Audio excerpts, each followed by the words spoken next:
बाप दादा की संपत्ति को जो बढ़ाता है वो सपूत कहलाता है, और बाप दादा की संपत्ति जो बेचता है वो कपूत कहलाता है। एक कपूत सरकार चल रही है हिंदुस्तान में, मोदी जी की सरकार कहते हैं भारत माता की जय, हम भारत की रेलवे बेचेंगे, भारत माता की जय, हम steel authority of India limited बेचेंगे, भारत माता की जय, हम डिफेंस सेक्टर बेचेंगे, भारत माता की जय, हम LIC बेचेंगे, बैंक बेचेंगे, भारत माता की जय, हम FCI बेचेंगे, BPCL बेचेंगे। अरे बेईमानो, भारत माता की जय भारत की संपत्ति बढ़ाने से होगी, भारत को बेचने से नहीं होगी। याद रखना।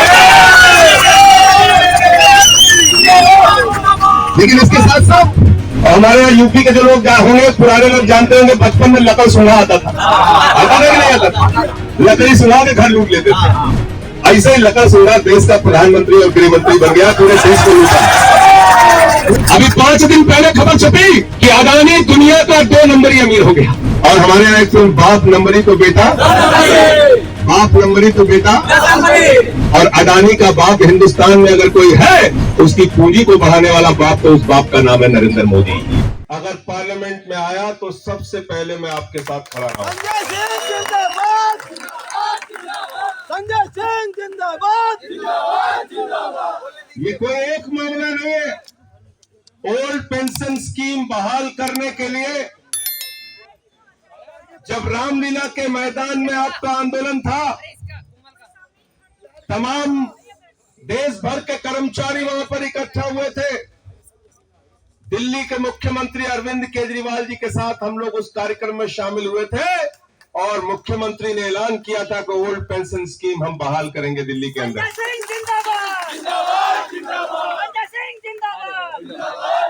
उत्तर प्रदेश के अंदर शिक्षा मित्र महिलाओं ने, जिनकी संख्या 1,75,000 है, आजादी के बाद पहला प्रदर्शन आपने देखा होगा, सुहागिन महिलाओं ने अपना सिर मुड़वा के प्रदर्शन किया। हजारों की संख्या में शिक्षा मित्र आत्महत्या करके अपनी जान दे देते हैं कि हमें रेगुलराइज कीजिए, रेगुलराइज कीजिए। अनुदेशकों का मामला आया, उनका मामला पार्लियामेंट में उठाया, शिक्षा मित्र का मामला उठाया, पेंशन का मामला उठाया, और मैंने कहा चेयरमैन साहब, 40 दिन तक अगर कोई आदमी MLA हो जाता है, पूरी जिंदगी पेंशन पाता है, 40 दिन तक कोई MP हो जाता है, पूरी जिंदगी पेंशन पाता है, 40 साल तक अगर कोई एम्प्लॉय रहता है तो उसको पेंशन क्यों नहीं मिलनी चाहिए? इसका तर्क मुझे बताओ।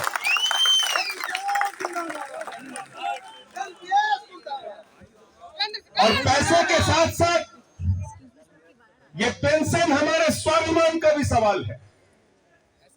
पैसे के साथ साथ बुढ़ापे में हमारी सुरक्षा का भी सवाल है।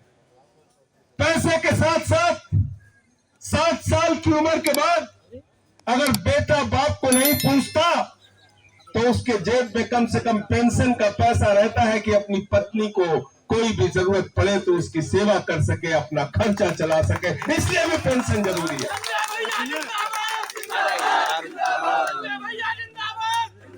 तो इस बात का सरकार के पास जवाब नहीं है, और आप तो लड़ाई लड़ रहे हैं पेंशन की। आज तो हालत यह हो गई कि भारत की सरकार 6.5 लाख करोड़ रुपए का हिंदुस्तान की संपत्तियां बेचने का प्रस्ताव लेके आई है। कितने का? 6.5 लाख करोड़ रुपए भारत की संपत्तियों को बेच के पैदा करने का काम मोदी जी की सरकार ने करने का निर्णय लिया है, प्रस्ताव रखा है बजट में।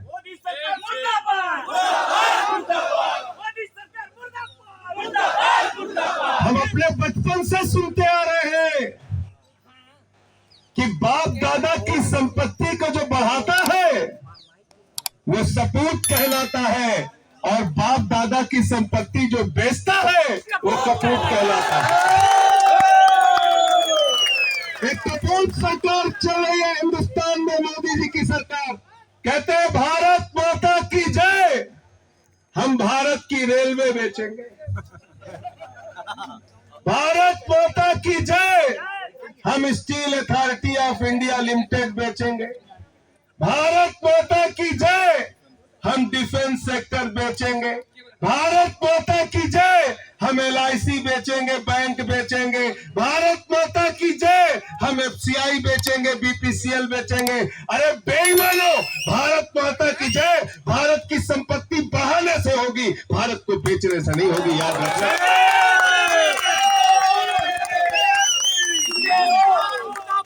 लेकिन इसके साथ साथ अगर रेलवे के कर्मचारी होते तो वो बताते जहर खुरानी का गैंग चलता है रेलवे में।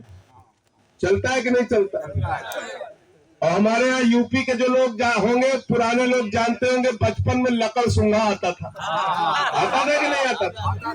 लकड़ी सुंघा के घर लूट लेते थे। ऐसे ही लकड़ सुंघा देश का प्रधानमंत्री और गृह मंत्री बन गया। पूरे देश को लूट रहा है, पूरे देश को लूट रहा है जाति धर्म के नाम पे।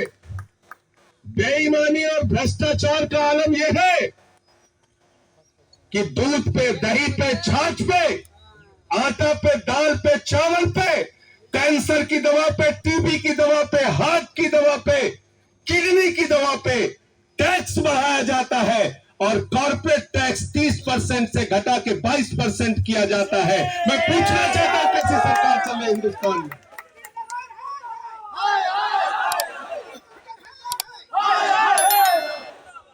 कर्मचारी कहता है पेंशन दे दो, सरकार कहती है पैसा नहीं है। नौजवान कहता है नौकरी दे दो, सरकार कहती है पैसा नहीं है। किसान कहता है फसल का दाम दे दो, सरकार कहती है पैसा नहीं है। कर्मचारी कहता है अरे हमारी EMI की किस्त थोड़ा तो कम कर दो, सरकार कहती है पैसा नहीं है। माताएं बहनें कहती हैं घर का चूल्हा नहीं जल रहा है, महंगाई कम कर दो, सरकार कहती है पैसा नहीं है। अरे आपका पैसा गया कहां, जरा सोचना। ये पैसा गया अडानी के पास, अडानी के पास। अभी 5 दिन पहले खबर छपी कि अडानी दुनिया का 2 नंबरी अमीर हो गया। कौन सा अमीर हो गया? 2 नंबरी अमीर। और हमारे यहाँ एक फिल्म बाप नंबरी तो बेटा, बाप नंबरी तो बेटा, और अडानी का बाप हिंदुस्तान में अगर कोई है, उसकी पूंजी को बढ़ाने वाला बाप, तो उस बाप का नाम है नरेंद्र मोदी। खुल के बात करनी होगी इस देश के अंदर, चोरी चुपके से बात नहीं होगी। मोदी जी सामने आओ और हिसाब दो हमको कि भारत 116 देशों की सूची में, हंगर इंडेक्स में, भुखमरी के मामले में 101 नंबर पे पहुंच गया। अडानी दुनिया के अमीर देशों की सूची में, अमीर लोगों की सूची में 2 नंबर पे पहुंच गया।